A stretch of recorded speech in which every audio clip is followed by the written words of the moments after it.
All right, welcome to this video. This is a product overview for a P3 lower billet torque mount.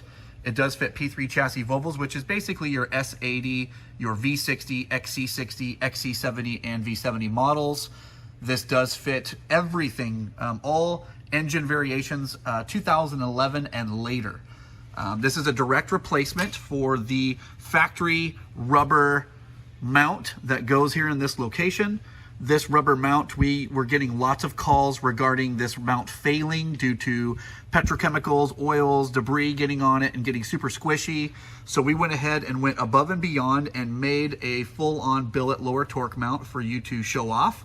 I know it's hard to see, it is underneath the car, but we went ahead and laser engraved it, we anodized it. We also made it really trick like the P1 mount, where it's got polyurethane bushings, a stainless custom sleeve in there, and you are able to tune this mount or adjust it by adding dowels in these holes. For the super enthusiasts that want something a little stiffer, those dowels are sold separate. You can check that out on the product page that you're currently viewing this product. But this basically goes right into the factory location. It mounts up to the factory hard bracket that's already there. We slotted this so that way if there's any variation in the motor mounts or mounting up here, it makes it a little bit easier to install. That's another note, that if you notice that this lower torque mount is angled down compared to other people's on the internet or other customers that have installed this, that is going to be due or be directly related to the factory motor mounts sagging over time, and that is normal. So if you have a little bit of a sag here, that's okay. I mentioned we've been getting a lot of calls regarding the factory mount that does fail.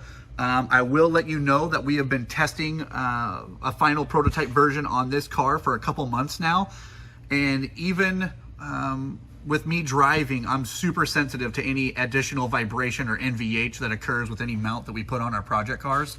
And I will tell you that I didn't even notice anything with this specific application.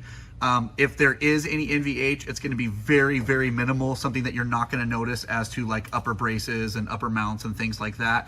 I noticed very little NVH, if any at all. I really couldn't even tell a difference on startup or idling, tip-in, or even driving the car. So that's another added benefit, that you will not have to worry about getting an increased vibration, especially if people are extra sensitive to that. Very easy installation, something really cool for you to upgrade and feel confident about. Thanks for tuning in.